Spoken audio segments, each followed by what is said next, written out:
Nuevo poder.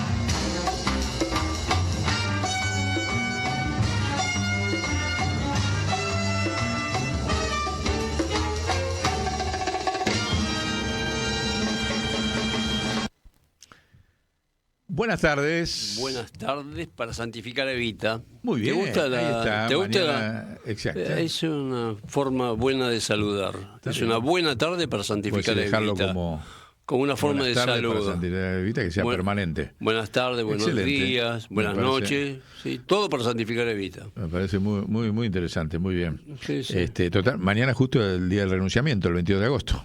Mirá, 22 de agosto, estamos haciendo 3 programas, ahora van a ver que hay que verlos conjuntos, ¿eh? Bánquensela, muchachos, esto no es fácil. dedíquenselo las próximas semanas, son 6 horas, van a ser los 3 programas, pero escúchenlo, no tenemos ningún problema. No es que en 2 de ellos vamos a estar reproduciendo 2 programas anteriores que cuajan perfectamente con los temas que vamos a plantear hoy. Y estamos con Doña Sonia, que está en una misión secreta en Burkina Faso. Así que cuando vuelva de Burkina Faso nos va a comentar ahí la situación del África, pero no podemos decir su derrotero para que no sea interceptada. Así que no es que o secuestrada. Qué malo que eso. Porque, No, y para evitar que sea interceptada y la van a secuestrar. pero si va custodiada por Putin, no la puede secuestrar. No, va custodiada por Putin. La compañera, amiga de los astronautas soviéticos, consiguió la custodia de Putin, está haciendo una misión estratégica sobre todo el tema ya de África. Bueno, vamos al programa porque para hacer 3 programas, grabamos los 3 y después salen, por eso vamos a estar rapidito, van a salir en 3 días, ¿no?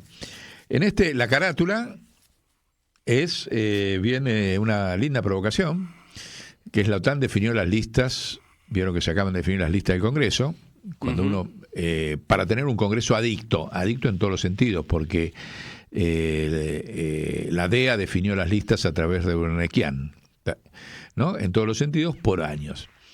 Y lo ponemos ahí a Trump y Netanyahu, que están los dos con kipá, ¿no? Por lo que vi ahí. Muy pícara la producción, definiendo esas listas. ¿A través de quién? Te dice, ¿dónde está? No intervino. Sí, intervino. ¿Saben por qué? Porque solamente entraron los candidatos que instalaron los medios de comunicación de la OTAN. O sea, el proceso es así.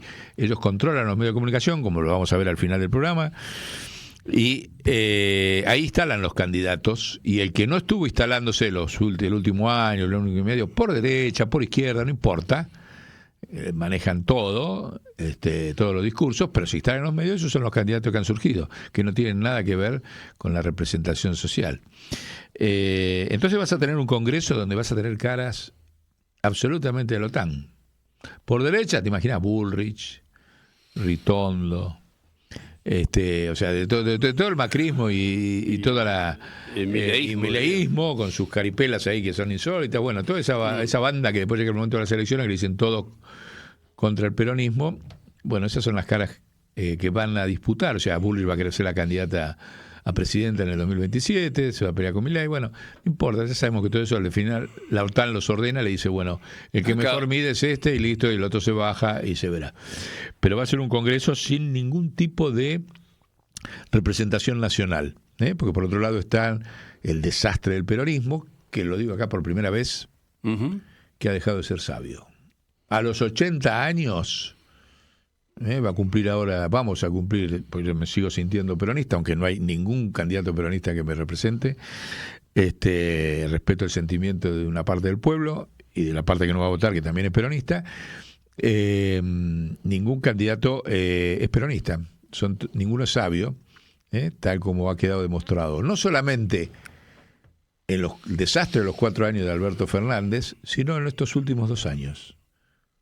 Porque si hay algo que terminó de enterrar la esperanza del pueblo en el peronismo fue los 4 años de el desastre de Alberto, más la resignación y los silencios de estos 2 años para que Milei dure 4. ¿Sí? Y eso no es sabiduría peronista. ¿Está claro? Están, como dijo alguien por ahí, que me dijo alguien, un pícaro, si quiere le digo el nombre o no, me dijo peronismo gagá. Yo creo que eso es indulgente, es un poco disculparlos. No están gagá. ¿Son entreguistas? Están entregados. No están entregados. Pero esa entrega no es la sabiduría peronista, porque la sabiduría peronista fue siempre no entregarse en 80 años. Fíjense el colmo que ya ha llegado, que tenés a Cristina presa y no hay reacción, es lo mismo, está presa. Bueno, así que la carátula hace alusión a cómo se definieron las listas,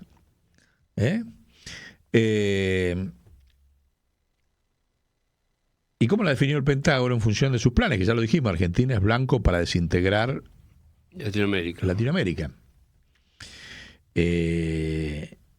Y el diario Clarín del domingo pasado, Kirschbaum, no estamos reivindicando a Clarín porque sabemos que forma parte del dispositivo, pero por alguna razón que no nos interesa, publicó la verdad, porque la chequeamos por otros lados, de dónde y quién sentó en la mesa a definir las listas. Kirschbaum definió que Eurnequian, que ya lo vimos en otros programas nuestros, el de la cebolla, las capas de la cebolla, bueno, varias carátulas que ahora va a ir poniendo la producción ahí, que es un agente de la DEA, digamos, el que es mentira, es un testaferro del mecanismo del narcotráfico junto con la hidrovía. Aeropuerto 2000 y hidrovía es los mecanismos del narcotráfico de Estados Unidos para la guerra de las drogas sobre América Latina y para el negocio financiero que significa tremendo el narcotráfico. Bueno, este hombre que figura como supuesto dueño de Aeropuerto 2000, ya vimos en otro programa que se llama Las capas de la cebolla, no me acuerdo, ahora lo vamos a encontrar. La verdad de la empresa de Aeropuerto 2000 es que la sede legal está en el Benelux. Hay 7 dueños secretos antes de llegar a Eurnequian. Bueno, pero por eso no hay ninguna duda de que por eso el tipo tiene 60, no sé cuántos aeropuertos en todo el mundo para manejar todo el tráfico. Es el testaferro del narcotráfico de la DEA en toda América Latina de Estados Unidos. América Latina y Europa y Medio Oriente, tiene aeropuertos en todos lados. O sea, de vender felpudos a ser el único burgués, entre comillas, nacional que pasó a tener 60 aeropuertos en todo el mundo. ¿A quién se la creen? A nadie. ¿Está? Y no solo eso, sino que vamos para atrás. O vamos para esto inmediato. Kirschbaum demuestra ahí que invitó a un asado en su casa a los 3 ex cancilleres peronistas. Bielsa, que fue empleado de Eurnequian como presidente del Aeropuerto 2000 cuando dejó de ser canciller. Felipe Solá, ya sabemos la historia panqueque. Y Jorge Tayana. Ahí se definió que Jorge Tayana no solamente era el que iba a encabezar las listas del peronismo en la provincia de Buenos Aires, sino que quedaba posicionado para ser el presidenciable de acá al 2027 del peronismo. ¿Por qué? Porque tiene un hálito ahí de que fue de los 70, estuvo preso, el papá fue el médico de Perón, tiene toda una cuestión, estuvo por arriba de...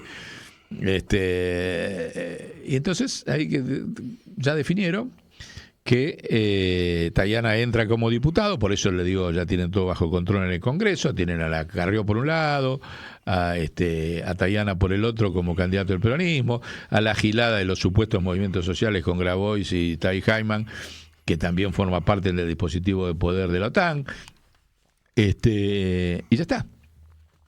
Entonces, entre esos presidenciales, más lo que surja, más Milei que va a querer reelegir, está el resto del peronismo ya lo administra, Schiaretti sabe que no va a poder ser, pero todo está organizado para estar bien dividido, Jaldo allá o Jairo, como le decíamos nosotros en otro programa. Todo eso se definió en esa mesa donde Eurnequian, en representación de la OTAN, eso no lo dice Clarín, lo digo yo, y me lo banco y lo demuestro, sentó a esos 3 hombres para decir: señores, el candidato es este. No participó ni Máximo, ni Cristina, ni nadie en la definición de los candidatos. Ellos habrán dicho: sí, total, no tenían mucho para pelear, no tienen fuerza ya para pelear, porque para eso la metieron presa. Cristina no tiene más nada que hacer en las listas, ni en la proyección a futuro de los candidatos. Y entonces la OTAN definió que pone en el Congreso, para todo el circo mediático que se va a armar en estos próximos 2 años, o sea, a estos 2 años de desastre del peronismo no resistente, ahí está, ¿ven? Si quieren ver la verdad de quién es Eurnequian, busquen este programa. Milei es genocida, quiere el narcoestado en la Argentina. Está la capa de cebolla, que lo hicimos, y ahí demostramos de quién está atrás de Eurnequian con sede en el Benelux. Esa es una de los programas anteriores. O sea, lo que estamos diciendo acá no es nuevo, simplemente estamos actualizando cómo se ha definido ahora ese poder colonial en la Argentina, para controlar. Dice: bueno, si Milei saben que va a seguir haciendo un desastre económico y social, o sea, es casi imposible que reelija, es muy difícil. Ellos siempre tienen sus caritas ahí para armar un recambio. Si Milei no es otro, cosa lo viene haciendo, pero por las dudas el peronismo lo tiene que controlar. Y eso es lo que se definió en esta reunión donde se definieron las listas, donde la OTAN sentó en una mesa a través de Eurnequian a Tayana, a Bielsa y a Solá a comprometerse, como son figuras del peronismo que no son K, fueron todo. Y es un abanico para que cada uno salga y a dividir tareas, para salir a caminar el país, ya lo van a ver, va a pasar todo eso. Y esa es la realidad, digamos, ¿no? De un peronismo que en estos 2 años demostró que perdió toda la sabiduría. Va a ser muy triste el cumpleaños 80 del 17 de octubre, muy triste, porque Perón fue sabio, los 30.000 desaparecidos fueron sabios, las 62 organizaciones peronistas fueron sabias, los montoneros fueron sabios, le guste o que le guste, por lo menos dieron con su sangre por la patria. Ubaldini fue sabio, y después de ahí empezó la decadencia menemista. Néstor y Cristina fueron parcialmente sabios, intentaron reconstruir el Estado, pero el resto del peronismo no sabio, que hoy es el hegemónico y el que maneja todo, los destruyó. Destruyó a todo, de Narváez, Duhalde, Menem, Schiaretti, Randazzo, la CGT. ¿Qué le quedó de sabiduría a la CGT? Comparen la sabiduría de Ubaldini y Lorenzo Miguel con la caterva que hay dirigiendo a la CGT, y ponen de diputadito al hijo de Moyano en las listas, para decir que hay un tipo de la CGT. Bueno, no importa, ese es el mismo circo del tiempo, pero la diferencia es que hoy el peronismo no vuelve ahí. No hay nadie que se ilusione con esas listas. Y claramente hay un disciplinamiento del peronismo en estos 2 años. Hay un silencio absoluto y de radio del peronismo y la CGT sobre el genocidio en Gaza. Han aparecido denuncias como la de Jorge Elban, fíjese, el llamamiento judío argentino, si lo tenemos por ahí, lo ponemos. A eso es lo que no hizo el peronismo.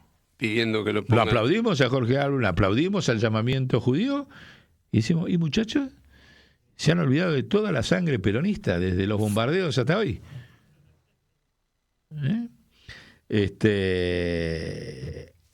No, hay un silencio absoluto. Sí, ponelo, si lo tenés ahí, porque realmente es una reacción de la colectividad judía. Ahí está Jorge Elban presentando su denuncia para que Netanyahu no entre a la Argentina. ¿Por qué el Partido Justicialista no pidió? ¿Qué me decís, Cristina? ¿Qué me contestás? El Consejo Directivo, donde están todos estos que estuvieron en la reunión con con Arnequian. ¿Por qué no piden lo mismo que pide Jorge Elbaum y lo dejan solito? También lo pidieron algunos organismos de los derechos humanos, ¿no? Adolfo Pérez Esquivel hicieron una presentación que por suerte se empezaron a mover. Y el Partido Justicialista y la CGT, ¿por qué no piden lo mismo? ¿Están de acuerdo entonces que venga Netanyahu a la Argentina? Ese es el peronismo no sabio, el peronismo colonial, el peronismo entregado, que se ha demostrado en estos 2 años. Todo el mundo peleando contra eso y el peronismo callado. Lo mismo que con la deuda externa. ¿Qué denuncia hizo el Partido Justicialista por el endeudamiento de Macri? Ninguna. ¿Qué denuncia hizo por el endeudamiento de Milei? Ninguna. ¿Por qué? Porque es una señal al poder. Quédense tranquilo que si nosotros volvemos no vamos a investigar la deuda. Porque si hacen la denuncia ahora y se vuelve a ganar, después hay que profundizar la denuncia. Entonces silencio también hay. ¿Se dan cuenta que son un desastre, una traición absoluta a la memoria peronista? Estas listas que han quedado definidas y la conducta del Partido Justicialista en estos 2 años. Lo presida quien lo presida. Lamento que Cristina está presa, la vamos a defender siempre, qué sé yo, pero Cristina tampoco como presidencia del partido ha estado a la altura de las denuncias que tendría que estar haciendo como presidenta del partido y con el consejo del partido. ¿Sí? Deuda externa, el silencio sobre la inacción de Milei, la lucha de los jubilados los miércoles. No fue una vez el Partido Justicialista a acompañar a los jubilados y los discapacitados los miércoles.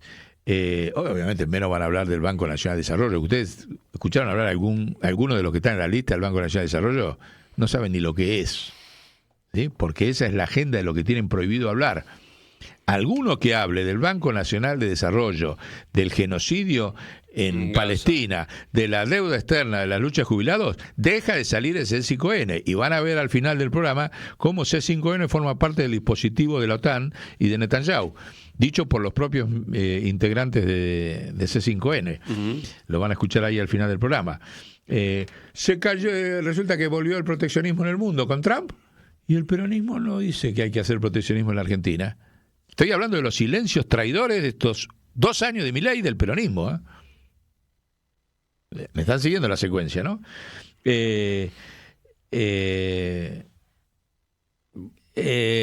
Todos toleran de que el movimiento obrero haya dejado de tener un rol político. Dejó de tener programa. No existe más.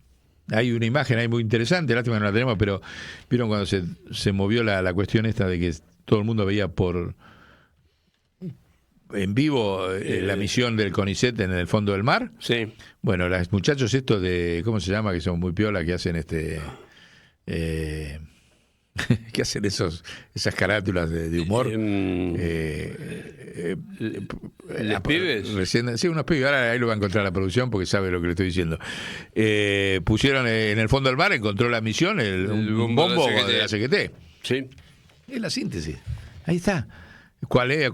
Llameo, algo así, ese. Bueno, cuando aparezca lo vamos a ver. Es la síntesis, una imagen puede poner mi palabra, no hace falta hablar más nada. Fondo del mar. Eameo.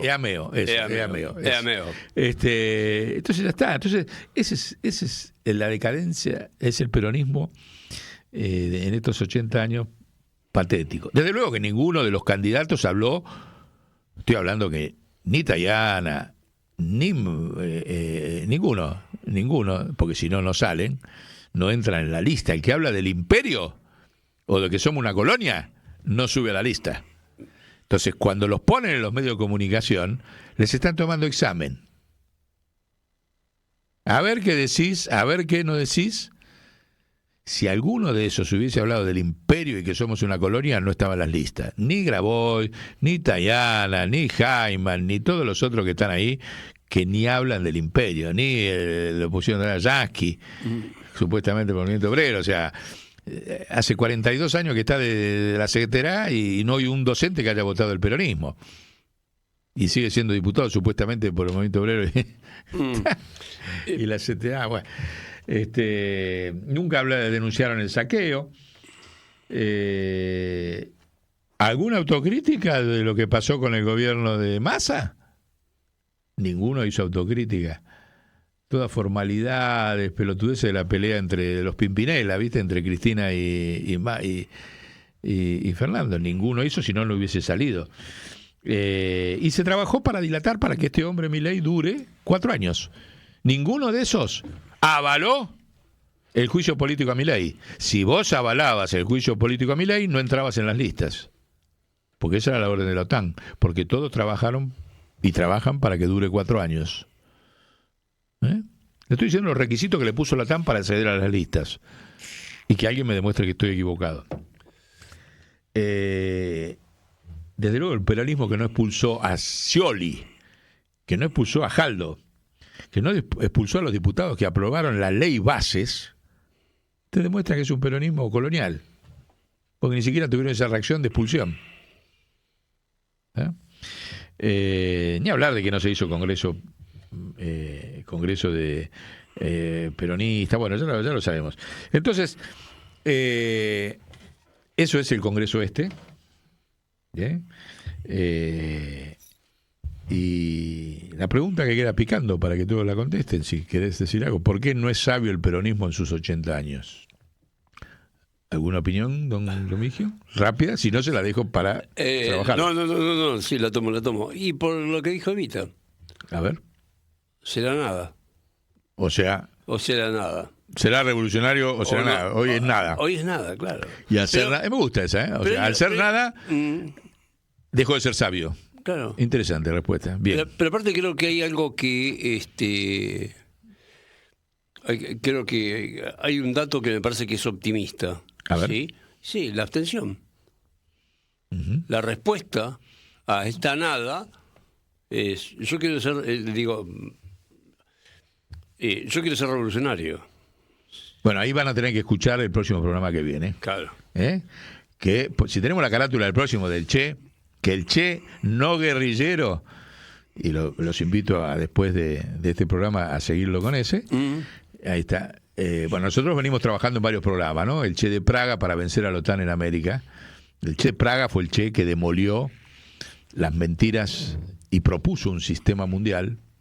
Estos son programas que venimos diciendo. Hoy vamos a hacer uno a fondo sobre el tema de cómo ese Che teórico, el cheque sistemático, un cheque en definitiva, ahí lo tiene, Avanza la Asociación. Todos estos programas que ustedes los invito a ver, buscarlos en la guía histórica, ahí van a ir viendo lo que desemboca en el programa próximo que vamos a continuación de este, ¿no? Pero que ahí planteamos de que la única forma de vencer a la OTAN es con el Che no guerrillero, sino pero con el revolucionario. Che revolucionario teóricamente, y que lo vamos a ver en el próximo programa. Y que es un Che peronista, porque era un Che desarrollista.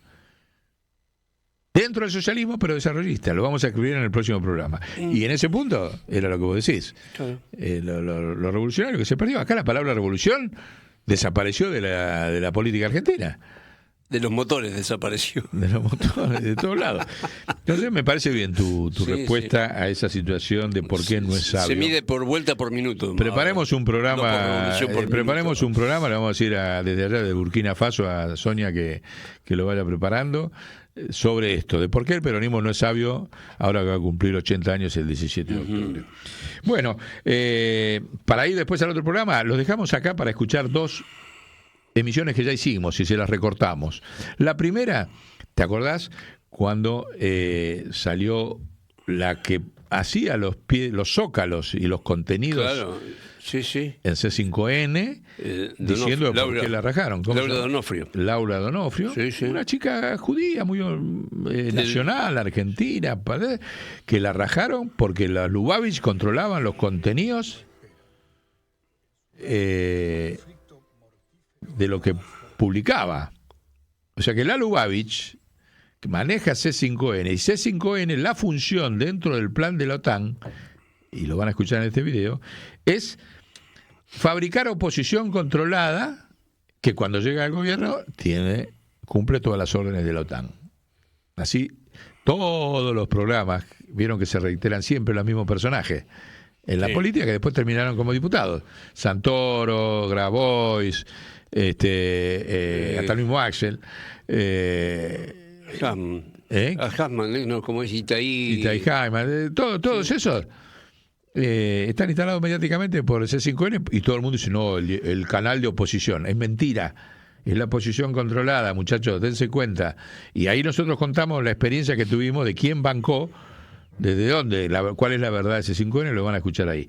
Y después de eso vamos a escuchar después de escuchar a Itai Hyman, a Laura Donofrio, vamos a escuchar el programa, a reeditar el programa de la ley limusina, donde explicamos quién es Urnequian y quién es el que maneja C5N, que es IRSA, a través de la Lubavitch, porque la Lubavitch está financiado por IRSA, y ahí lo van a ver en ese programa. Así que bueno, los dejamos para que terminen de darse un panorama de estos son los señores. Y hay una carátula antes de pasar, ¿no? De cuáles son las empresas que con esto cierro y pasamos a los dos programitas. Ahí están, ¿ve? Esas son las empresas máscaras del poder internacional en la Argentina. O sea, porque todo lo que aparecen no solamente son los políticos títeres, sino las empresas máscaras. Ahí lo tienen. BlackRock, JP Morgan manejan el sistema financiero argentino. C5N maneja el simulacro de oposición controlada. YPF, Shell son los que manejan el negocio de la energía. Son empresas extranjeras porque YPF, la dueña de YPF es BlackRock. No solamente porque tiene acciones, sino porque es el principal acreedor. La plata que le debe YPF a BlackRock hace que el que manda dentro de YPF sea BlackRock.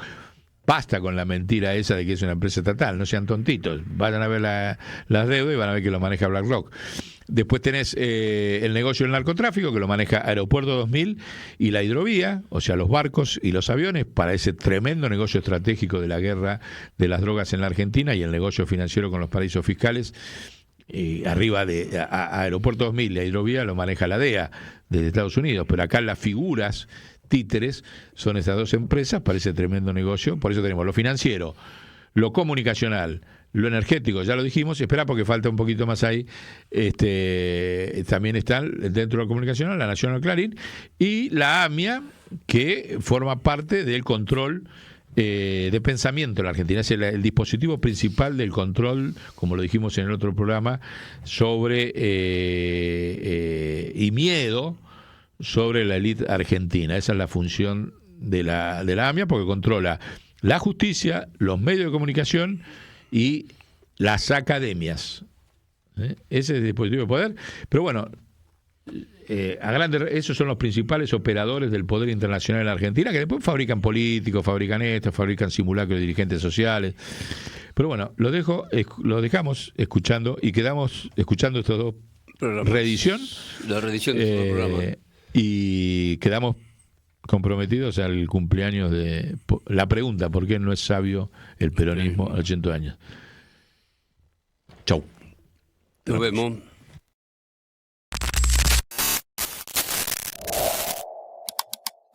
¿Sabe quién controlaba los contenidos de C5N?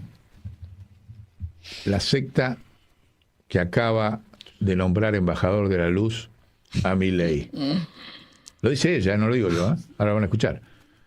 Esa secta, ¿cómo se llama? Chabad Lubavitch, que tiene sede en Nueva York y que es una parte, no estamos hablando que sean todos los judíos, no, eso no. Es una secta sector muy chiquito. del sector más recontra. Chiquito pero muy poderoso. Chiquito pero muy poderoso. Después algún día vamos a terminar de descubrir bien qué son. Pero es el que lo está consagrando ahora, en el día de ayer, lo ha consagrado embajador de la luz. Y que el rabino, me acaba de decir la producción ahí, terminó el rabino en Estados Unidos, gritó: ¡viva la libertad, carajo! A ver, ¿estamos de acuerdo? Ese señor. Ese rabino de Estados Unidos controla C5N desde hace muchos años. ¿Sí? Y si no me creen, escuchémosla. Sí, porque ¿cuáles son las terminales? ¿Cuáles son una vez hablamos de inclusive el poder que tenía incluso en el canal C5N, la Chabad Lubavitch. En mi propia... Exacto, en mi propia experiencia con los Lubavitch, ¿no? Cosa que eso más lo contamos al público si querés, brevemente. Sí, por supuesto. Pues, cuando arranca C5N de la mano de Daniel Haddad, fui la jefa de Noticias Internacionales, mi jefe directo era Gustavo Mura, periodista, y hemos trabajado muy bien. Formé al equipo de Noticias Internacionales de C5N y un día me llaman a las 6 de la mañana. Yo antes de irme había dejado un paño de imágenes con para los titulares, yo armaba también los titulares, y me llamaron a las 6 de la mañana, urgente que vaya para el canal. Me tuve que vestir, tomar un taxi, me fui para el canal. ¿Qué pasa? Entonces me muestran en el mismo televisor uno de los títulos que decía: Israel ataca la Franja de Gaza. Entonces me decía mi jefe directo, que era en ese momento Salomone, que fue durante siglos el capo allí en C5N, y Salomone me dice: ¿cuál es el error en ese título? Digo, la verdad es que no sabría decirte. ¿Cuál es el error? Porque si no te tenés que ir. Digo, no sabría decirte. Cuando Israel ataca, ataca. ¿Qué puedo decir? Dice, bueno, estás despedida, porque Israel se defiende, nunca ataca. Está bien. Entonces, esto tenía que ver con que en el primer piso, y yo ya lo sabía y todos lo sabíamos, trabajaban los famosos Lubavitch. Los Lubavitch son un movimiento judaico ortodoxo, tiene unas 2.000 instituciones en el mundo entero, 2.000 instituciones en el mundo entero. Aquí en Argentina tiene 33 centros comunitarios, cuenta con como 15, 16 escuelas, no formales, pero escuelas al fin, y le da trabajo a 700 empleados, tiene 700 empleados. Los Lubavitch está compuesto por 45.000 miembros, esto es solamente la cuarta parte de los judíos que vivimos en este territorio. Se calcula, más o menos, lo calculan las instituciones, que somos unos 200.000, entre 180 y 200.000 judíos quienes vivimos en la Argentina actualmente. Pero los Lubavitch, entre nosotros, no se lo digas a nadie, por favor, no son una comunidad religiosa, son una secta. Los Lubavitch son una secta y por favor que esto quede entre nosotros. Ellos tienen conexión con los medios, como decíamos recién, manejaban C5N en su nacimiento. No puedo decir qué pasa con los Lubavitch y C5N hoy. Yo sé que en su nacimiento los Lubavitch manejaban las noticias y los titulares en el nacimiento de C5N, no lo sé hoy. Pero están sumamente alejados de lo que es la religión. No tienen, digamos, parafraseando un poco a tu presidente, sí. Perdón, no tiene nada que ver con los judíos buena gente, no tiene nada que ver con los judíos de buena voluntad. Por eso el llamamiento argentino judío, con todo el tino que tiene, realmente que siempre hace las cosas muy bien, salió con una alerta. Esto fuera un titular de un noticiero, diría: alerta, alerta, atención, atención. Y dice: la organización Chabad Lubavitch decidió entregarle al presidente Javier Milei y a su hermana Karina el premio Embajadores Internacionales de la Luz. ¿Está claro? Embajadores Internacionales de la Luz, por su inquebrantable decisión de difundir la libertad y sus inalcanzables esfuerzos por ayudar a Israel y la comunidad global. O sea, esto es cualquier cosa. Cualquier cosa. No llega a ser ni gracioso. Entonces, el llamamiento argentino judío agrega: los grandes medios titulan: Milei viaja a recibir una distinción de la comunidad judía. Y es aquí donde hay que hacer el alerta. Claro. No somos los judíos del mundo, y mucho menos los argentinos, quienes les damos una distinción a este mamarracho. Es otro mamarracho, son los Lubavitch, una secta dentro de nuestra maravillosa comunidad judía argentina. Hay mamarrachos. Los mamarrachos están en la AMIA, que no representan a los judíos de buena voluntad, están en la DAIA, que no representan a los judíos de buena voluntad, y son los Lubavitch, que son realmente los príncipes del mal. Pero ellos no nos representan. Por eso la comunidad judía sale a decir: no somos nosotros quienes les damos un premio, sino los Lubavitch. Desde el llamamiento argentino judío volvemos a repetir, dice el comunicado, que Javier Milei y el ideario de la libertad avanza, que más allá de asumir en la pobreza los trabajadores y a la población en general, alardea de su misión con una crueldad pocas veces visto. Y lo dice en negrilla: no representan ninguno de los valores humanistas del judaísmo. Por eso el judaísmo pertenece al movimiento nacional peronista. Por eso somos justicialistas y peronistas. Seguro. Porque los judíos somos un valor humanista dentro de esta sociedad. Seguro. Por eso es muy importante lo que me preguntás. Bueno, impresionante, ¿no? Sí, sí. No dijimos quién habla, Laura Donofrio, locutora, docente universitaria, que bueno, estaba a cargo, ¿no?, ahí en C5N Sí, sí. de producción general, ¿no? Sí, ella Contenidos. misma dice de origen judío, ¿no? Sí, sí, habla de nosotros los judíos. Ahora, Sí. esto nos da pie.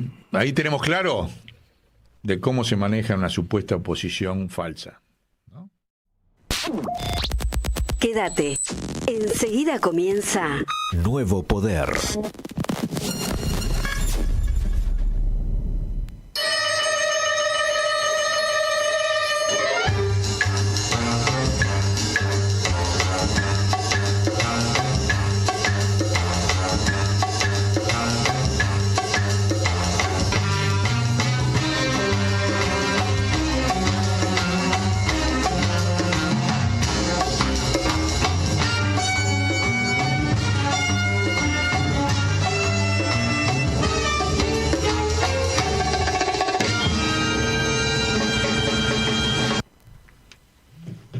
Buenas tardes. Buenas tardes. Buenas tardes. Me olvidé que me tenía que poner hoy. ¿Cómo andan? ¿Qué programa estamos? Pero así ya... 124. Sí, 121. 121. Número Capicúa, interesante. 121, número Capicúa. Me estoy poniendo la banda. Sí, ¿Cómo andan todos acá? Saludos a todos los muchachos. Sí, saludos a los Me muchachos. estoy poniendo la banda. ahí está. Ahí está. Ahora sí. Ahora sí. No, no, que no se caiga. Sí, porque me la voy a sacar. Ah, Por ¿Así? eso me la estoy poniendo. Te la ponemos a Estoy sacarla. poniendo la banda. para después pasársela. Saludos ahí. Está, ¿quién está? Uy, está Marcos hoy también. Y está Sí. Alberto. Alberto. Muy bien. Y entonces me la voy a sacar porque, como ya tenemos candidato a presidente, no hace Sí. falta que lo tenga. Entonces, Claro, en con uno este alcanza. solemne acto, Acompaña. En este solemne acto, le entrego la banda presidencial como candidato a Axel. el compañero Axel Kicillof. En este acto. En este acto, ustedes vieron que me habrán visto en varios programas aparecer con la banda, cuando había un silencio de radio frente al gobierno de Milei, y bueno, pero ahora es una falta de respeto, ¿no? hola, Sada. Así que vamos, la archivamos, ojalá no haya que usarla nunca más, porque tratábamos de llenar simbólicamente un vacío, pero el vacío, por suerte, ya Axel, candidato presidencial del peronismo, con un montón de misiones que ahora vamos a charlar, que no son menores, no solo ganarle a Milei, sino otro tipo de misiones hacia que el peronismo vuelva a ser peronista. Así que, compañero Axel, toda suya la partida. Desde luego nosotros no nos retiramos de ninguna batalla, ¿no? No. No. Pero No. ahí vamos. Bueno, tenemos una carátula hoy de... Miren qué carátula. Son traviesos los chicos de la pecera y nosotros después tenemos que hacer creatividad sobre esto. Ley limusina, obviamente se está refiriendo a La mal llamada. la Ley bases. ley bases, ley de pasta base, le dicen otros. Ley ómnibus. Sí, le dijo, sí, hubo gente que ya le dice ley de pasta base porque es una ley que solamente va a favorecer a los narcotraficantes. Pero dejemos ahí la carátula un poquito, así explicamos por dónde vamos a ir. Ven, ahí están las dos patas de sostén, los dos tipos que fabricaron a Milei, que es Aeropuerto 2000, cuyo testaferro de Estados Unidos es Ernequian, que maneja todos los aeropuertos del mundo para el narcotráfico con el aval de la DEA, y maneja también, junto con eso, Estados Unidos, la DEA maneja la narcovía, por eso ahí está, y la banderita de Estados Unidos, ¿no? Claramente, este capítulo RIGI que quieren sacar, que cada vez está más cuestionado, ahora ya empieza a haber gobernadores que quieren sacar su RIGI provincial, como se dan cuenta que el RIGI nacional va a ser muy difícil que salga, porque es un escándalo que sobre todo, ustedes saben lo que es el RIGI, ¿no? Lo hablamos la otra vuelta, lo volvemos a decir ahora, el RIGI es la consagración, es el fin de la Constitución, porque consagra la desigualdad ante la ley para el capital nacional frente a un capital internacional de origen imprevisto, imprevisible, indeterminable y totalmente anónimo, como es el régimen que pone el RIGI, que no explica de dónde viene. O sea, el capital del narcotráfico va a tener un poder institucional en la Argentina que ya los organismos internacionales están avisando de que convierten a la Argentina en un narcoestado. ¿Sí? Y eso tiene esa figura en esta ley limusina o ley de pasta base. Todos saben que la pasta base es la pasta con la cual se hace la cocaína y bueno, todas las cosas de la droga y del negocio del narcotráfico. Y este diseño de esta institución está armada para ese objetivo, ¿no? Lo dijimos en otro de los programas anteriores, que el objetivo que están haciendo quieren convertir a nuestras vías navegables y nuestro mar en el canal de salida de la droga desde América Latina hacia el África y la India. La OTAN tiene ese objetivo. Lo hemos dicho en varios, lo hemos desarrollado, más ahora de que tienen trabado Colombia, que era su territorio, desde antes con Colombia tenían desde ahí un flujo de droga, pero ahora necesitan una nueva vía de salida de la droga para destruir, para avanzar con la guerra de las drogas que hay en América Latina, meterla dentro del África, porque el África se convierte en un factor determinante mundial económico, ya lo hemos explicado en otros programas. No tenemos la carátula ahí, ¿no? De ese, el de la droga del África. Ahí está, ¿ven? El que quiera entender bien, ahí está desarrollado en una hora cuál es el plan estratégico que cumplen estos dos títeres, Milei y Macri, por la OTAN, camino al África. Y por eso volvemos a insistir con esta carátula, porque esos son los actores políticos, Milei y Macri. Los actores económicos centrales de la OTAN en la Argentina son, volvemos a la carátula del programa de hoy, Ernequian, que representa la narcovía que tiene su base en el Benelux, que también lo explicamos en otro programa, que es el lugar más opaco del mundo para registrar sociedades, y Aeropuerto 2000, que también tiene la sede. Los dos tienen las sedes en el mismo lugar, la narcovía y los Aeropuertos 2000, que maneja Ernequian para el narcotráfico, con el aval de Estados Unidos, desde luego. Y por otro lado, ahí lo ven, esta es una figura bastante interesante que se ha creado ahí, que es Eduardo Epstein, que es el presidente de IRSA, que es el hombre que financió el desarrollo de la secta Lubavitch, que es el que impuso a Milei en la Argentina, una secta aliada estratégica de Netanyahu y de los sectores del Estado de Israel que controlan el Estado de Israel. Hay que ver que hay gente más. El ministro de Economía del Estado de Israel, o sea, Netanyahu está a la izquierda del ministro de Economía que hoy controla Israel, que por ahí tenemos una figurita. Entonces no es una persona, eso atacar a una persona, no, hay toda una élite que controla el Estado de Israel, que lo ha convertido, y el aliado estratégico en la Argentina es, volvamos a poner, porque hay que explicar por qué lo pusimos con la camiseta de Boca, a este señor que es un terrorista religioso, de la secta que ha montado, ha logrado paulatinamente un control sobre la economía argentina y sobre la política, y terminó poniendo un presidente. Estos dos señores pusieron el presidente. Ahora, ¿por qué le ponemos la camiseta de Boca?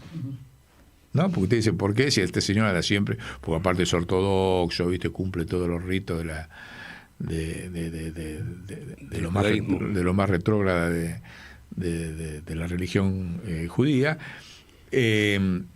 ¿Por qué le ponemos la camiseta de Boca? Pero déjamelo, porque si no, los bosteros, no me lo saques. No sé si hay algún bostero ahí en la producción, pero bueno, acá hay uno. Presente. Bueno, vas a quedar a cargo Sí. del tema. El tema es el siguiente.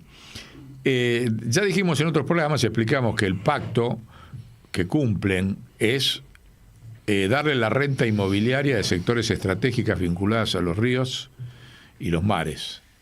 Digamos, la OTAN Le dice, ustedes cumplan los mandatos y le damos que ustedes hagan los negocios inmobiliarios en torno a los ríos y los mares. Bueno, el grupo IRSA, que maneja Eduardo Epstein, ha hecho eso permanentemente con el PRO. O sea, en la capital se ha quedado con los sectores más estratégicos, frente al Obelisco, lo que era el viejo edificio del Plata, por 2 pesos, con la complicidad del Consejo Deliberante, incluido el Partido Justicialista de la capital federal.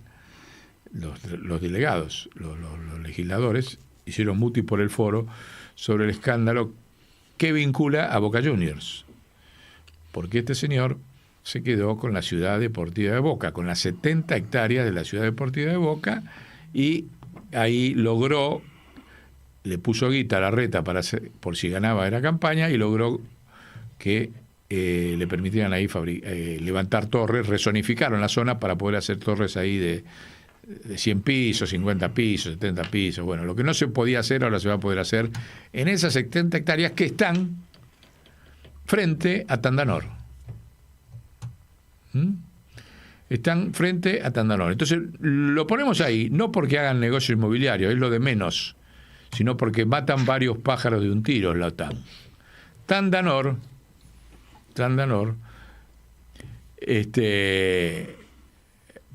ahí están las denuncias que están haciendo los trabajadores y los sindicatos y demás. Al estar enfrente, es un conglomerado que es el astillero más moderno que tiene la Argentina. Mejor dicho, es el último astillero moderno en escala. Hay pequeños astilleros, pero la tecnología que tiene de poder sacar y subir barcos, Encrolif, la posibilidad de expansión y demás que tiene, Tandanor no la tiene ningún astillero en la Argentina. Bueno, volvamos a la carátula. IRSA, cumpliendo los planes de la OTAN, no se quedó solo con esas 70 hectáreas, porque hectáreas, ya lo dijimos también en el programa, cruzás el Río de la Plata, cruzás el Riachuelo y tenés millones de hectáreas para seguir haciendo desarrollos inmobiliarios hasta La Plata. ¿Por qué esas? Porque eso destruye la última industria naval que tiene la Argentina. ¿Sí? Por eso lo ponemos en esta carátula. Esa es la orden de la OTAN, con la apariencia de un desarrollo inmobiliario, no que vienen las inversiones, justamente el RIGI va a permitir que el narcotráfico venga a construir esas torres. No hay ningún capital nacional que pueda desarrollar esa cantidad de torres y de inversión en la construcción que tiene ahora en sus manos la Lubavitch. ¿De dónde va a venir la plata para eso? Para eso necesitan el RIGI. Porque el RIGI no es solamente la ley.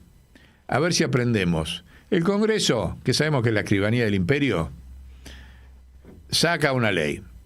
Después los objetivos reales, nadie sabe cómo, nadie los sigue, porque la ley se define, no en la ley, en el Congreso, la ley se define en la reglamentación de la ley y en las normas administrativas de las leyes. ¿Sí? Entonces te pueden poner un RIGI que es faculta para hacer ABC, que dicen que extractivismo, petróleo.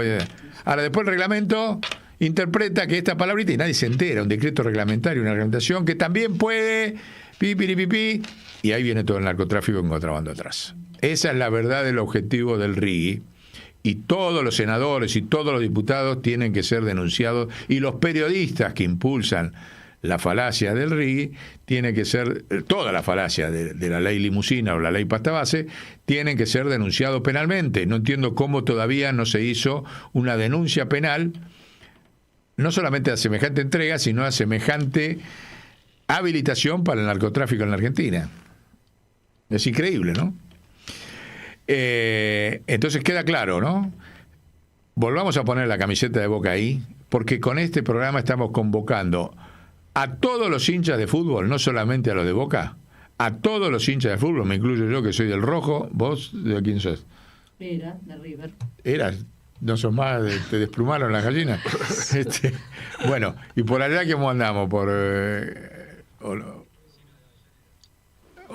Tenemos. Estamos todos juntos. En esta estamos todos. Estamos Boca, y otro de River, Newell's. Racing. Mira, uno de Newell's, donde jugó el Maradona. Bueno, está el interior, es federal. Se da cuenta, es un programa federal. Bueno, todos los hinchas de fútbol, y esto le voy a hacer una convocatoria puntual a la AFA, que unifique todas las hinchadas y se presente un proyecto de ley para expropiar y recuperar las 60 hectáreas, las 70 hectáreas que se afanó el Estado de Israel a través de IRSA para destruir la industria naval. O sea, las hinchadas tienen en sus manos defender la soberanía del último astillero que le queda a la Argentina para defender la soberanía de las Malvinas. Si todas las hinchadas cantamos esa canción cuando salimos campeones del mundo, que se acuerdan los pibes de Malvinas y pipi, bueno, ahora unifiquémonos con esa canción para presentar un proyecto de ley y expropiar las 70 hectáreas que se afanó el Estado de Israel en el marco de las instrucciones de la OTAN para destruir el último astillero con tecnología que tiene la Argentina para defender las Malvinas y la soberanía de su mar. Esa es la convocatoria que estamos haciendo, por eso esa tapa y por eso le pusimos la camiseta. Hay que sacarle la camiseta a Elstein. No me interesa de qué cuadro de fútbol es. La realidad es que nos afanó un patrimonio que era histórico, Alberto J. Armando, y hay que expropiar ya esas 70 hectáreas y en el camino de la unidad contra Milei hay que unificar las hinchadas de fútbol en torno a esta bandera. Eso lo vamos a presentar por escrito a la AFA y se lo vamos a girar a los presidentes de cada club, incluso a los clubes de barrio, no solamente a los clubes, que los pibes entiendan lo que significa. ¿Quién se acuerda de los pibes, las nuevas generaciones, que era la ciudad deportiva de Coca? No sabe ni dónde está. Entonces lanzamos a partir de este programa una campaña para ya. Eso no hace falta que echar a Milei. Eso se puede hacer ya, presentar incluso recursos jurídicos y demás para expropiar esas tierras por razones estratégicas nacionales. Hay montones de argumentos. De luego vamos a convocar a FIPCA, a Urien, que naturalmente tendría que estar siendo uno de los que encabecen eso. Ahora, hay uno, vamos a poner acá, ya hay alguien que está peleando este tema. Porque dentro de esa estrategia no es solamente destruir Tandanor, está que toda la navegación vaya del Río de la Plata a Montevideo, como dijimos en otro programa. Sí. Y en eso, por eso no dejaron hacer nunca el canal Montevideo. Y hay nuestro candidato a presidente, escuchémoslo, si lo tenemos ahí, Axel, a pesar de desde la provincia está peleando solito, porque ningún gobernador salió a hablar, ni siquiera los peronistas, aunque hoy decir peronista es bastante complicado, que no es peronista, porque hoy salió un gobernador que dice peronista, que es el de Tucumán. Ese se acuerda que yo le decía Jairo, ustedes se reían, le decían Jaldo. Bueno, Jairo hoy salió puteando a la CGT, que dice que hacen paro para quedarse durmiendo en la casa. Un gobernador peronista, hoy. Bueno. Hace un ratito, Jairo. Bueno, pongamos ahora la positiva, veamos el candidato a presidente. Hablan escuchémoslo porque está en la línea de esta lucha y lo que nosotros proponemos acompaña esta decisión del gobernador de la provincia de Buenos Aires. ¿Lo tenemos ahí? Y este encuentro tiene muchos motivos, pero el que empiezo por reivindicar y defender hoy, acá y ahora, es el de la construcción del Canal Magdalena. Y quiero hacer un breve repaso de por qué hemos convertido en bandera al Canal Magdalena.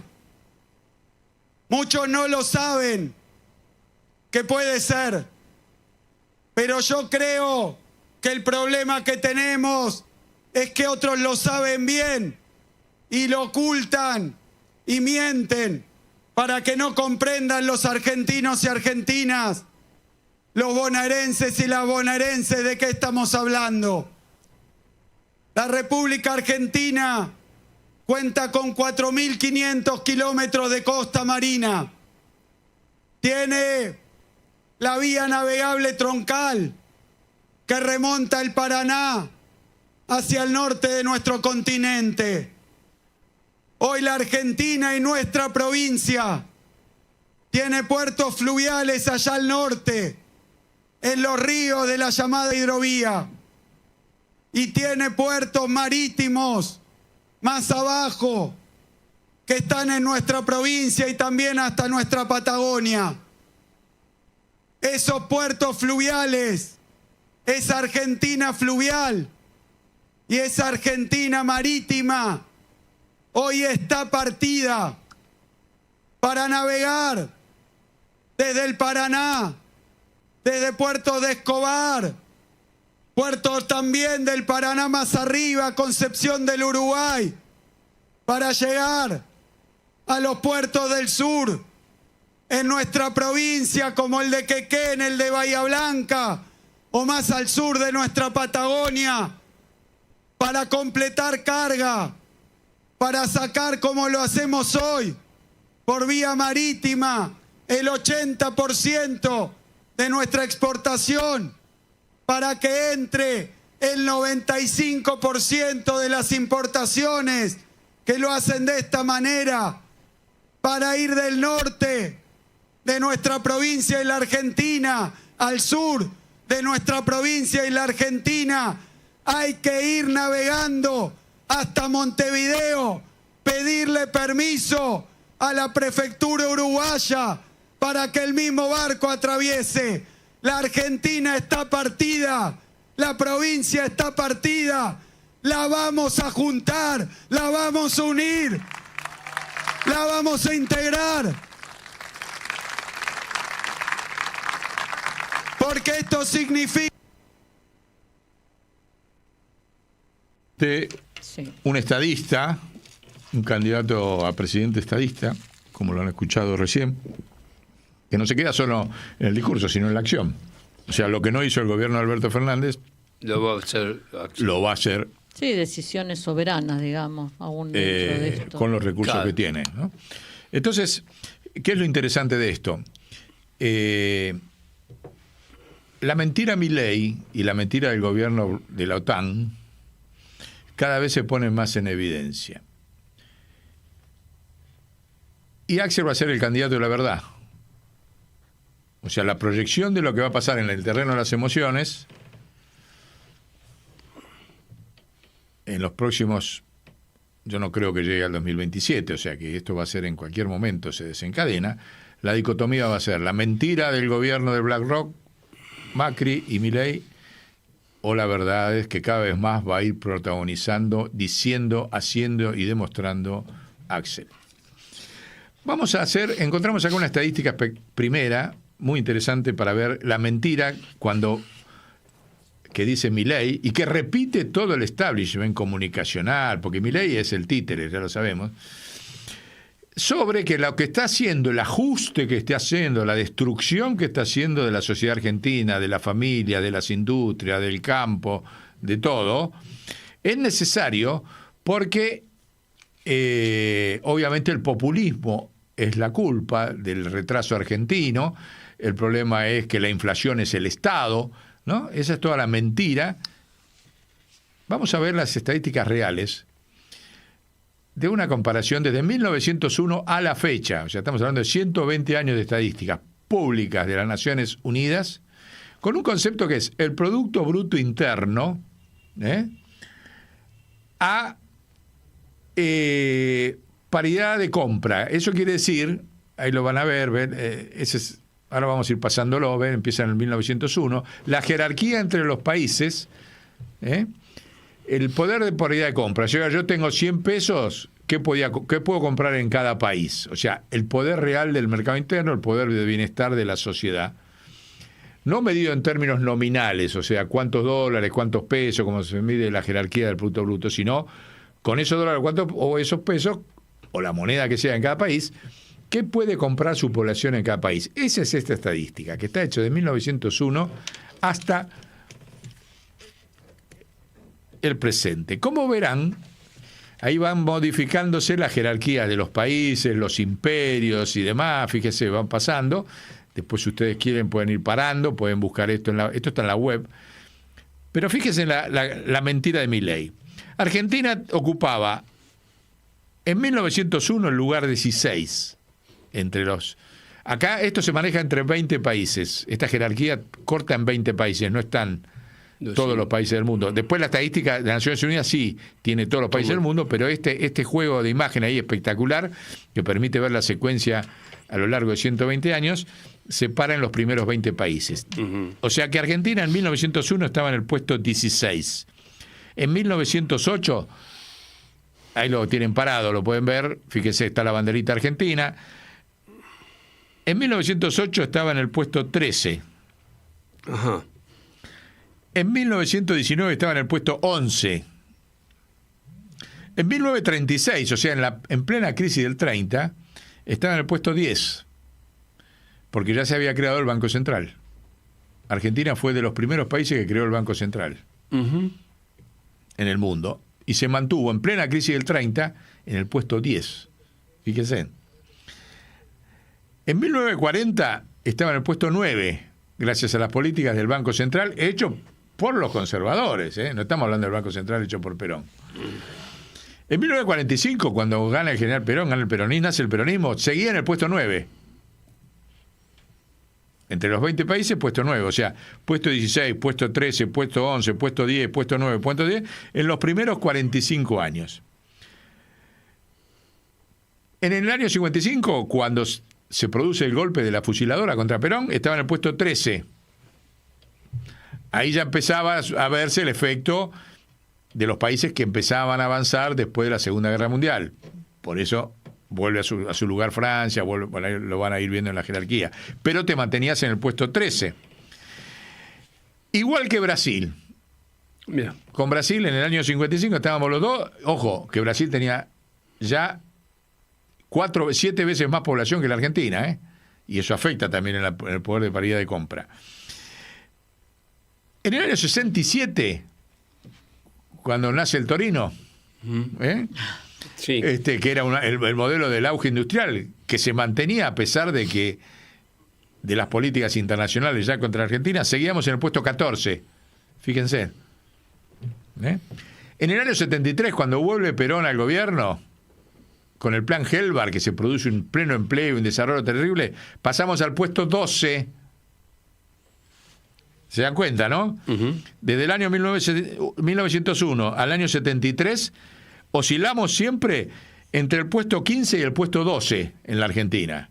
Aún con peronismo, no peronismo, porque había densidad nacional, diría Aldo Ferrer.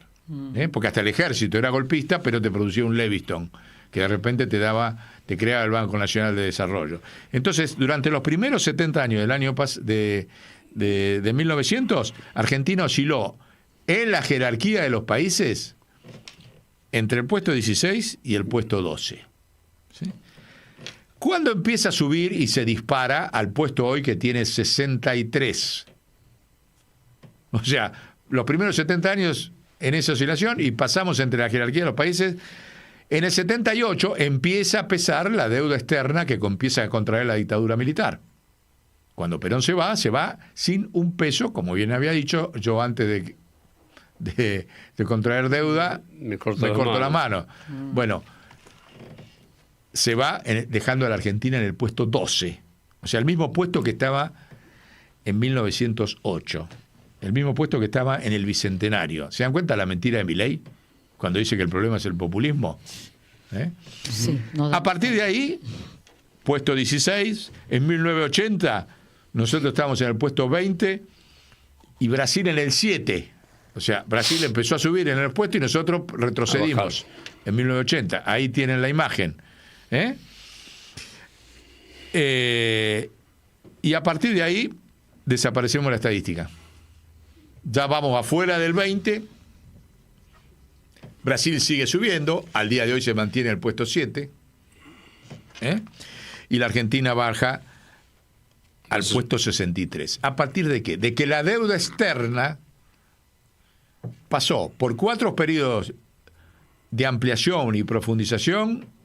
El cuarto es el de hoy de Milei, que fue el de la dictadura militar, el del gobierno de Cavallo, con el peronismo que se convirtió en liberal, el del gobierno de Macri, Sí, Cavallo abarca los dos, el periodo que estuvo como ministro de Economía de Menem y después siguió con la Alianza. Con continuidad. O sea que es una unidad de colonización con distintos presidentes. Sí, pero lo mismo. Después Macri, o sea, el kirchnerismo que desendeudó con el fondo y demás, y volvieron otra vez con la carga Macri y ahora ni hablar Milei. La causa de la decadencia está en la fuga de capitales y la deuda externa que hoy quieren consagrar con el RIGI.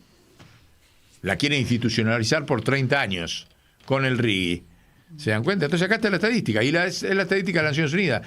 Acá tienen la verdad que va cada vez más a desnudar Axel Kicillof versus la mentira de todo el establishment comunicacional de la OTAN en la Argentina, que hoy está expresada en el gobierno de Milei. ¿Se dan cuenta, no? En síntesis, mientras no hubo deuda en la Argentina se pasó, o era una deuda chiquita, controlable, osciló entre el puesto 15 y el puesto 12 en el ranking de los países del mundo en términos de poder, de paridad de compra, o sea, de bienestar de su población, aún con distintos sistemas políticos. Apareció el cáncer de la deuda y la fuga de capitales, las guaridas fiscales y todo lo que se instauró a partir de Martínez de Oz y de Videla, y que sigue vigente, y desaparecimos la estadística, y hoy estamos, si uno va a ver, yo me fui a buscar, que no está en ese gráfico, la estadística en las Naciones Unidas, puesto 63. ¿Se dan cuenta? Bueno, ahí está la verdad. Ahí está la verdad que va a desnudar. Mientras que buscas tus datos, sí. ¿Por qué no cambiamos deuda por estafa? Vuelvo. Buena. Por la estafa externa, ¿sí? Pues es una estafa, no es una deuda. Entonces,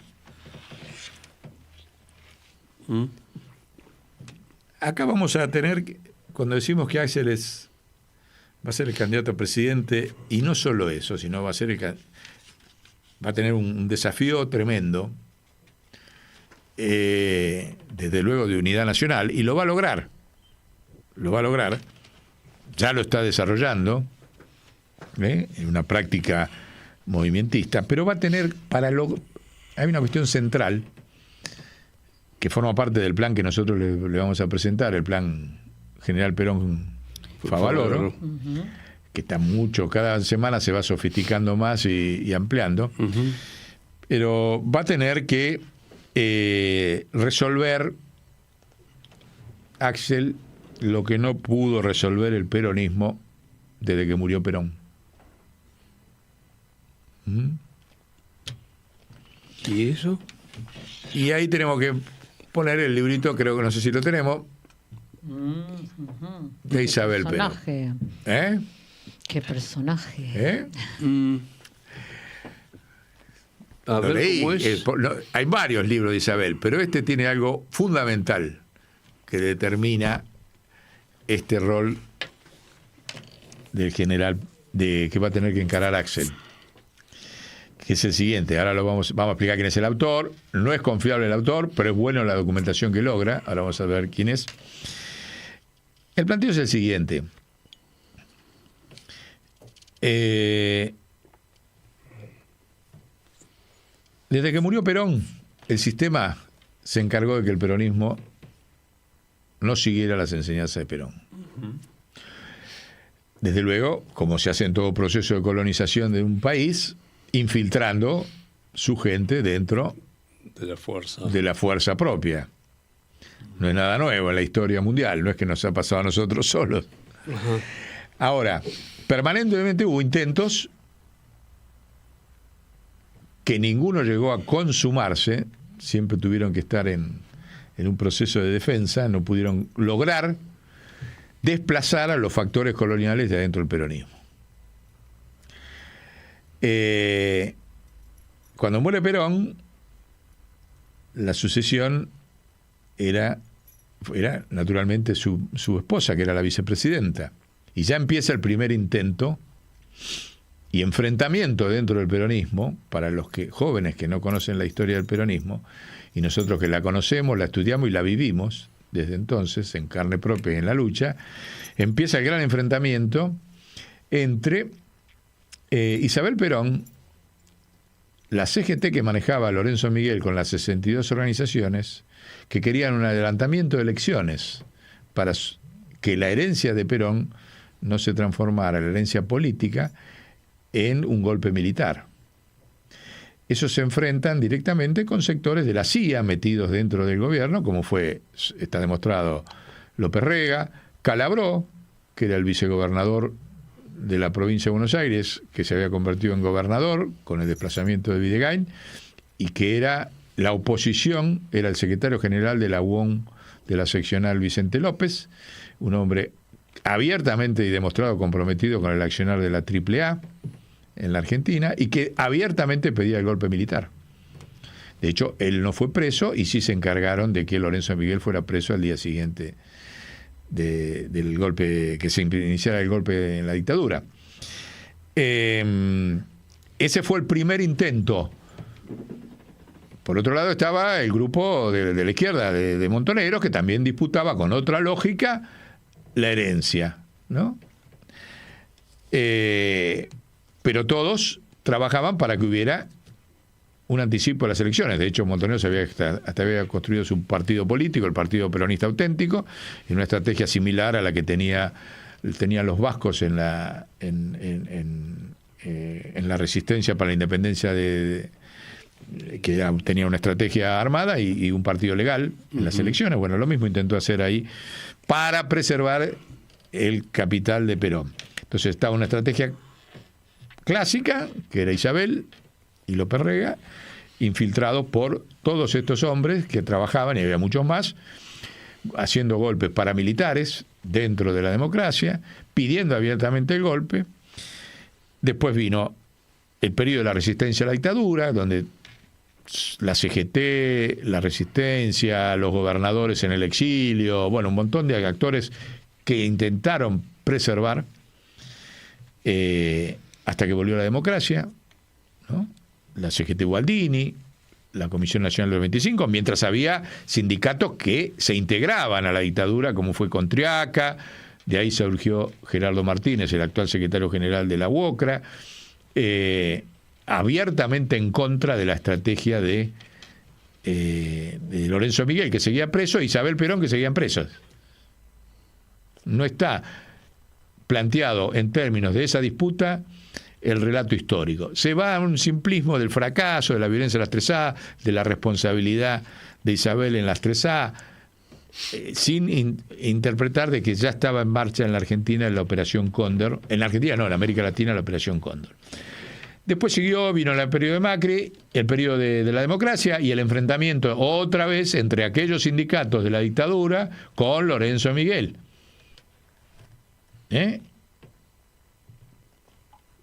Que fue en el periodo de Menem.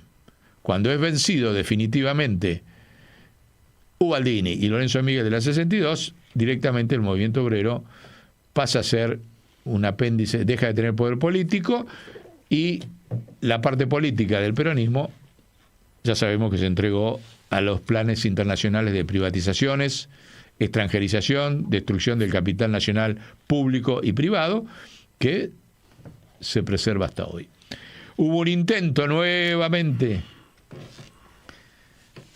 a través de Néstor, con el desendeudamiento de Néstor y Cristina, con el desendeudamiento con el Fondo Monetario, de volver a recuperar eso.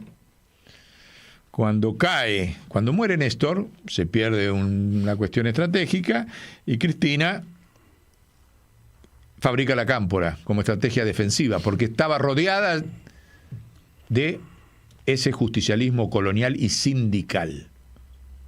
Y entonces fabrica la cámpora para defenderse, en una estrategia defensiva. Y ahí está la diferencia con Axel hoy. ¿Sí? Obviamente esa estrategia de Cristina tiene sus cocobeos, logra resultados electorales, pero no logra vencer a los factores del colonialismo que están adentro del movimiento, dentro del peronismo. Figuras, si hay que nombrar, Scioli, hoy está totalmente demostrado, no faltaba más. En los sindicatos, los sectores de los gordos, que siguen siendo los mismos, que la desestabilizaron a Cristina, que frenaron la reforma constitucional cuando ella lo intentó en el 2012, que apoyaron a Macri para que llegara, que dijeron que había que sostener a Macri, y que ahora con Milei no me quedan claro cómo están jugando. Bueno, esos sectores la acercaron a Cristina, la debilitaron, compraron y multiplicaron el discurso del lawfare de la corrupción.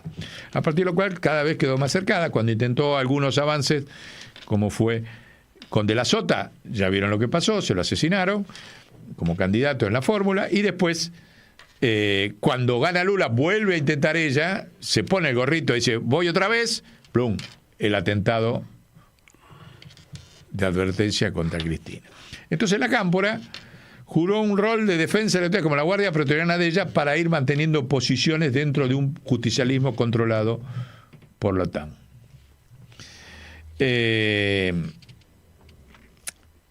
Eso es lo que tiene que revertir Axel. Porque ese justicialismo controlado por la OTAN sirvió para ganar elecciones, pero al día siguiente de ganar las elecciones empezó la desacumulación política de decir no hay correlación de fuerzas.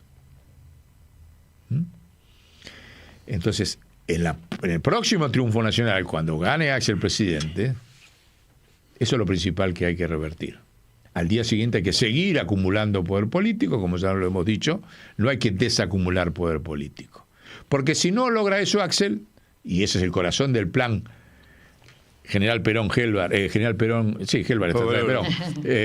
Favaloro, que le vamos a presentar, está ya un proceso de estrategia de acumulación política para el día siguiente de que se siente con la banda presidencial en la Casa Rosada, que el sillón de Rivadavia lo primero que tendría que hacer es no sentarse él ahí, sacarlo, traer otro, tráeme el sillón donde se sentó el general San Martín, sacarlo y yo me siento acá.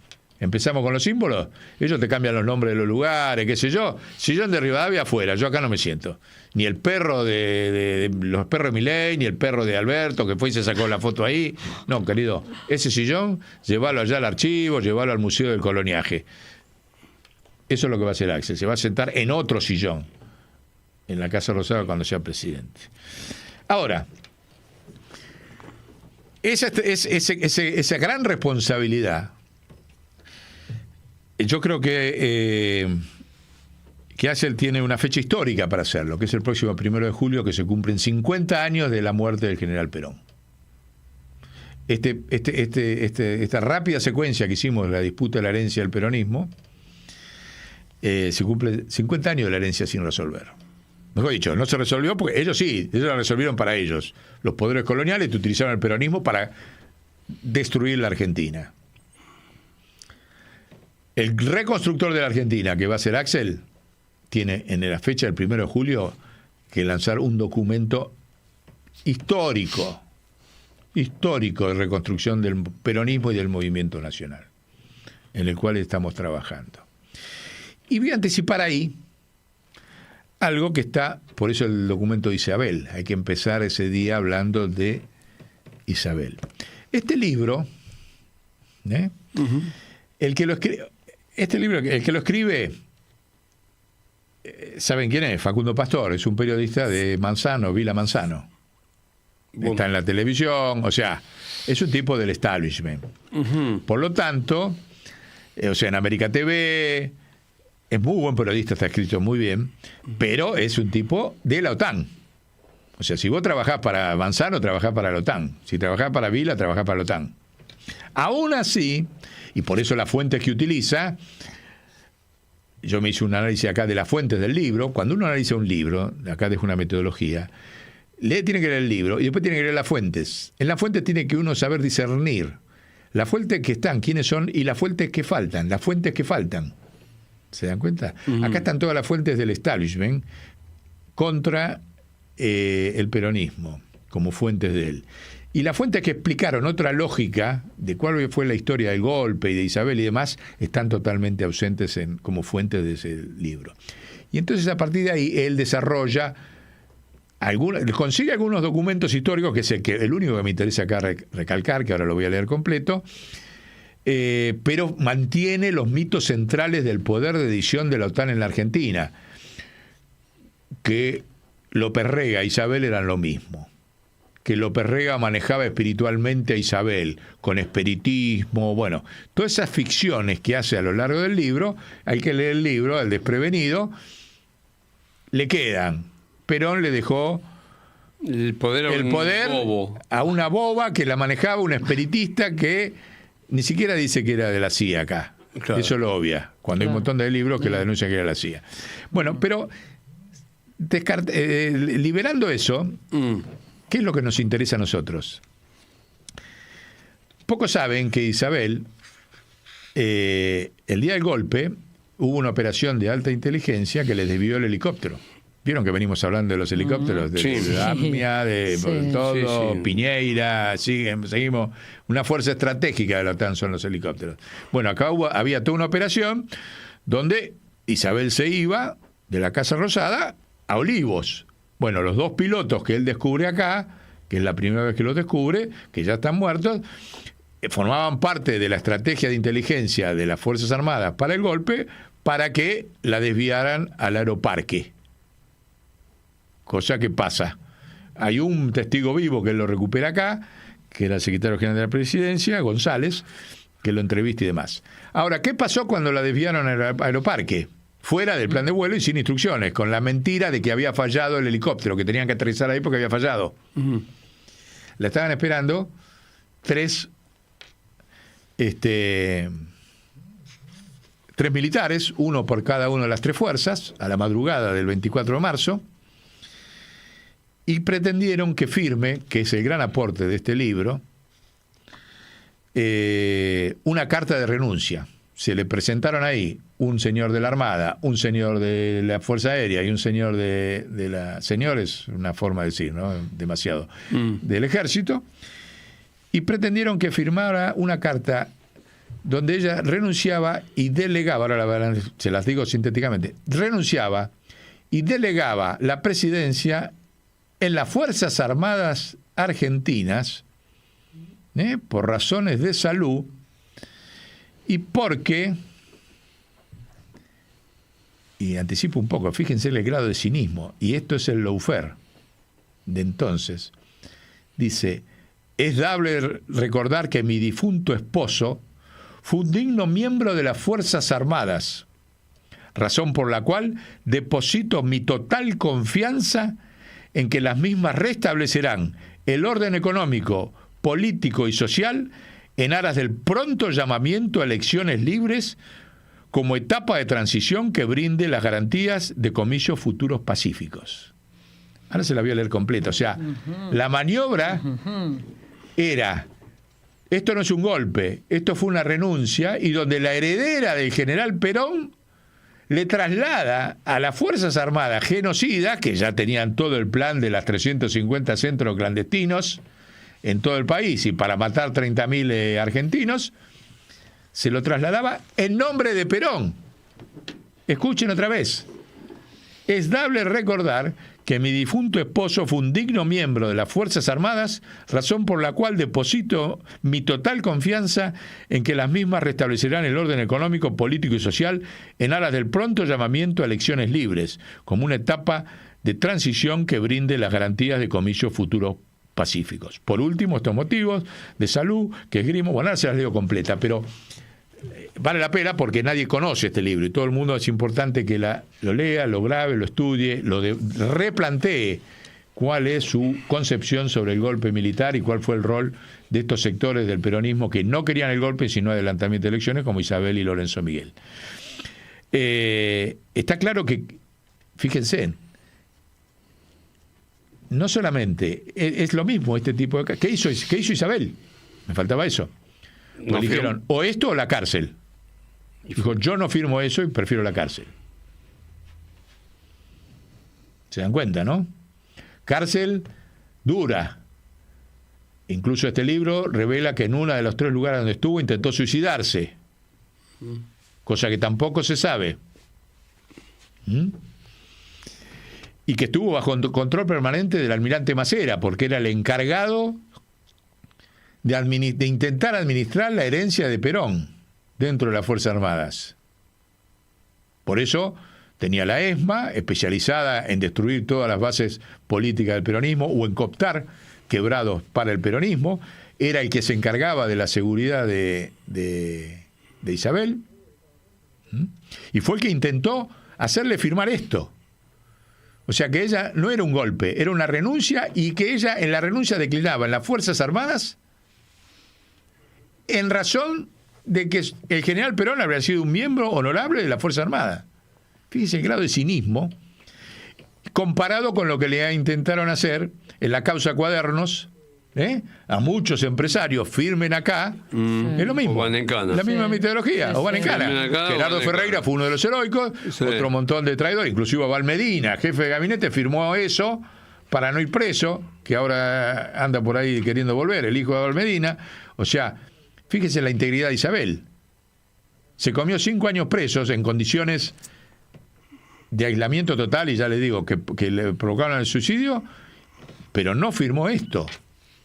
Quiero ver cuántos de los que las critican, y yo la critico, pero no por las razones que la critica el grueso de la población, se animan a esto y a comerse 5 años de presa en la dictadura militar.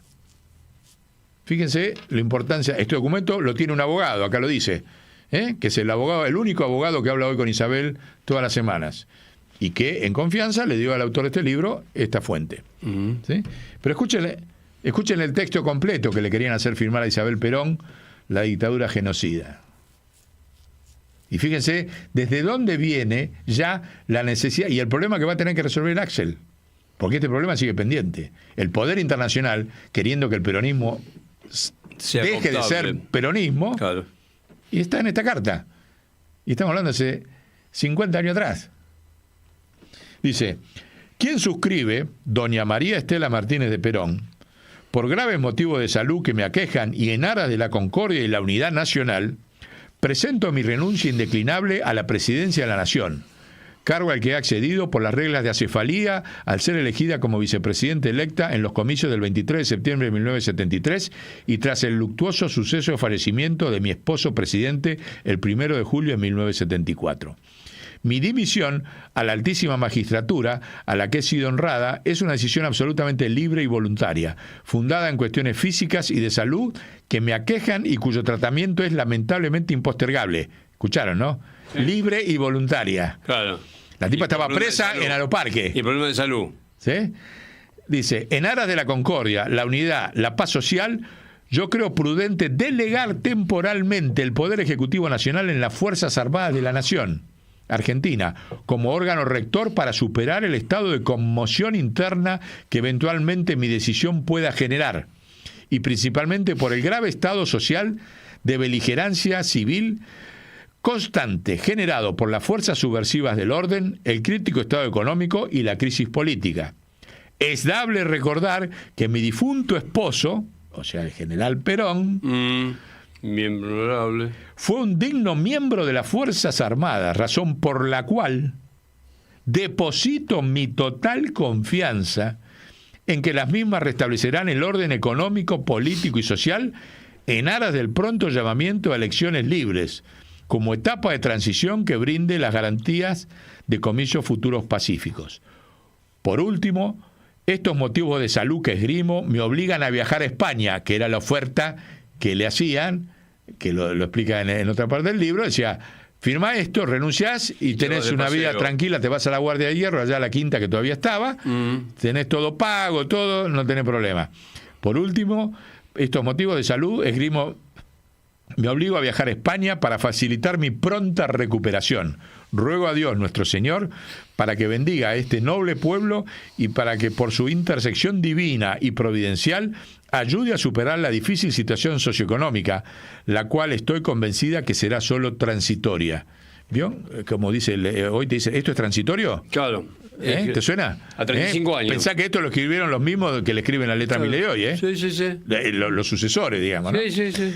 Agradezco la confianza depositada al pueblo de la nación y el acompañamiento de estos años, María Estela Martínez de Perón.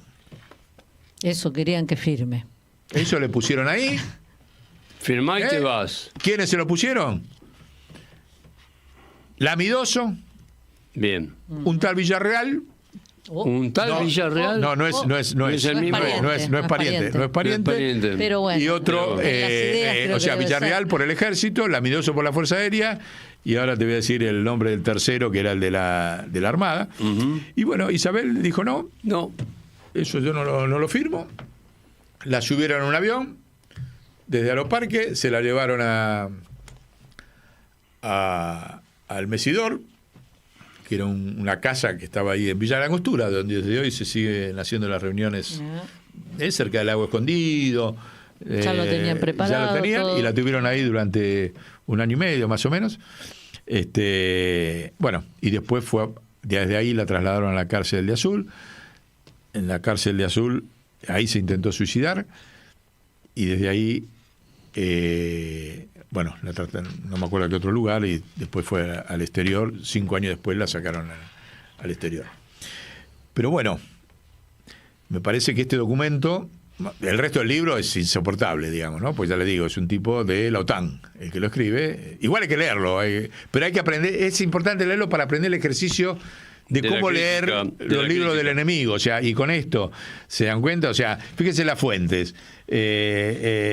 Tomás Eloy Martínez, Tata Joffre, Sáenz Quesada, Emilio Perina, Bonazo, Anguita, Andersen, que fue el tipo que resultó ser el formador político de todas las policías del Departamento de Estado, de las policías en todos los países de América Latina. Bueno, no les voy a Todo seguir. bueno, nene. Todo Sí, bueno, sí. nene. Todo bueno, nene. Pero Mi toda la otra madre. concepción, o sea, para el señor no existe la Operación Cóndor. Claro. O sea, lo de Isabel, el golpe no fue en el marco de la claro. Operación Cóndor. No utilizan ningún libro de Estela Caloni donde describe cómo era la Operación Cóndor. No utiliza el reportaje, por ejemplo, los reportajes que hacía Jaume Maradiaga, que lo hizo después, uno incluido a Firmenich, donde demuestra claramente un montón de factores sobre la relación con Isabel. No utiliza ninguno de los libros de investigación que se hizo sobre la AAA. No utiliza la causa judicial de la AAA. No utiliza a Norberto Ceresole. No describe quién fue Calabró, lo menciona ahí al pasar, y no describe el enfrentamiento de Calabró y los llamamientos públicos como gobernador de la provincia de Buenos Aires a que se hiciera el golpe militar. Las elecciones, la proyección de Isabel y de Lorenzo era que se iban a hacer 6 meses después del golpe. Claramente, el golpe fue para que no vuelva a haber elecciones. Y recordemos lo que nos dijo Cholvis. Acá, en febrero, Isabel firma el decreto para la reforma de la Constitución junto con las elecciones. O sea, que iba a haber elecciones donde se iba a producir un proceso de herencia y nuevamente un proceso de reforma constitucional que ampliamente tenía posibilidad de volver a la Constitución del 49. Eso está borrado totalmente del relato de los progresistas, que la estigmatizan. Uno puede coincidir con un montón de cosas, pero lo que no puede borrar es cómo actúa el enemigo. ¿Se dan cuenta? Entonces el golpe fue para frenar la reforma constitucional que impulsaba Isabel Perón y el adelantamiento de elecciones. Y lo hacía junto con los gremios de las 62 organizaciones gremiales peronistas que lideraba Lorenzo Miguel. Por eso los dos fueron presos 6 años. Cuando los otros sindicalistas, Triaca, Macri, ahora también ahí con Milei, esos se pasaron la gran vida en la dictadura militar. Baldassini, son nombres que por ahí hoy ya no lo recuerda nadie. Bueno, todo eso está ausente de este libro, pero ha hecho un aporte histórico y le quedamos muy agradecidos al autor. Un error fue. Para mí se equivocó. Bueno, puede ser. No, depende. Para mí- Puede ser. No, para mí se Depende equivocó. por qué Pero lo vieron que quiso empieza, usar. ¿no? Vieron qué documento. Sí, sí, sí. Claro. Cada día estoy más convencido. El único militar realmente que uno tiene que decir era derecho fue Lavalle. Como y San Martín. No, me refiero de ese pago. pago. Porque el tipo agarró y dijo, no, yo a Derrego lo fusilé sin juicio. Y no le hizo caso al que le asesoró, no, así, habrá un acta, que hiciste un juicio. Fue sin vuelta ahí Fue directo. sin vuelta, el tipo se Acá. hizo recargo. Y acá esto, Juan, No, porque los guanacos no tienen nada que ver. Estos No, tipos... claro. Son buena gente los guanacos. Sí, claro, son buena gente. Estos tipos te agarran y te hacen cualquier Bueno, documento con lo que pero ellos fíjense, quieren, el grado de clarito. cinismo. Pero aparte, Sí. que son eso ya lo sabemos. Lo fuerte de esto es la necesidad del sistema de resolver la herencia de Perón, que todavía no puede resolver. Claro. Pasaron 50 años, hicieron de todo, genocidio, privatizaron, y por algún factor el pueblo sigue buscando la esperanza vía el peronismo. Y fabrica uno y fabrica otro y lo traiciona uno. Y ahora va a volver a pasar por en torno a alguien. Se dan cuenta de lo que estamos diciendo, ¿no? Se dan cuenta por qué la cámpora se tiene que subordinar. Porque ustedes fueron, muchachos, yo los apoyo, los entiendo, pero fueron defensivos. Y hoy necesitamos un ofensivo. Fueron defensivos porque fueron la Guardia Pretoriana para defender a la jefa. Me parece perfecto, pero ahora necesitamos otra cosa. Ustedes adentro, de luego. Pero necesitamos una fuerza ofensiva. Y Axel lo está demostrando. Esto del Canal Magdalena, que es una pauta. Así que el poder colonial no quiere que vayamos por Montevideo. Bueno, la provincia de Buenos Aires, yo hago con los recursos que tengo, como también dijo, no despido a nadie. Entonces, tenemos que trabajar muy fuerte, ampliamente. Fíjense los elementos que hay. Venimos a descubrir esta carta. Yo te pregunto, ¿cuántos peronistas conocen la carta de esta que le quisieron hacer firmar a Isabel? ¿Y cómo la ponderarían a Isabel, que eligió el calvario de la cárcel y de la soledad, como está relatada en el libro ahí por varios, a eso que le querían obligar, que era... ¿Se imaginan qué hubiese sido si firmaba? Vamos a la contrafáctica. ¿Y si Isabel firmaba esa carta? ¿Volvía a ser el peronismo esperanza? Porque, te imaginas, la campaña mediática de la OTAN, Perón delegó... En las Fuerzas Armadas... O sea, la esposa de Perón delegó en las Fuerzas Armadas en cumplimiento del espíritu de Perón. El peronismo hoy no existía. Te lo aseguro, ¿eh?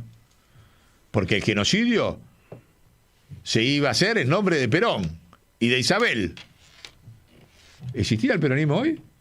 No existía. Entonces, fíjense lo que hay que agradecerle, más allá de todas las contradicciones que tuvimos, equivocadas o acertadas. Es otro balance. Más allá de eso, el peronismo hoy existe porque Isabel no firmó esta carta.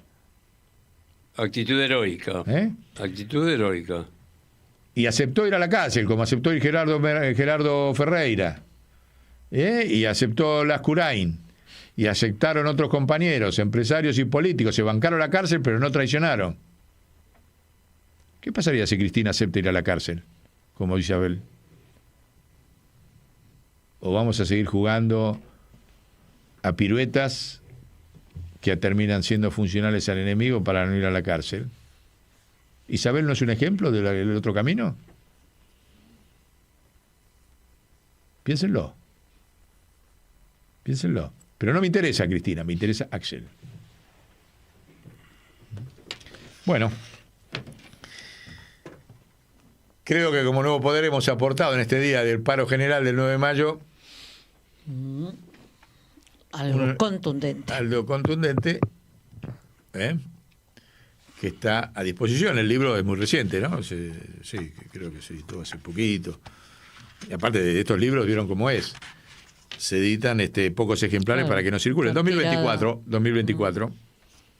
o sea, tiene meses, y se editan por ahí 1000 ejemplares. Claro, no sea cosa que y nadie se enteren muchos. ¿Está? Bueno. Sorpresa te da la vida te da sorpresa. Pero, miren la coherencia, ¿no? La fuerza de la coherencia. Estamos hablando 50 años después. 50 años después. Bueno, listo. Nos vamos. Seguimos en otro programa. Vamos, cómo no. Bueno. Hasta la próxima.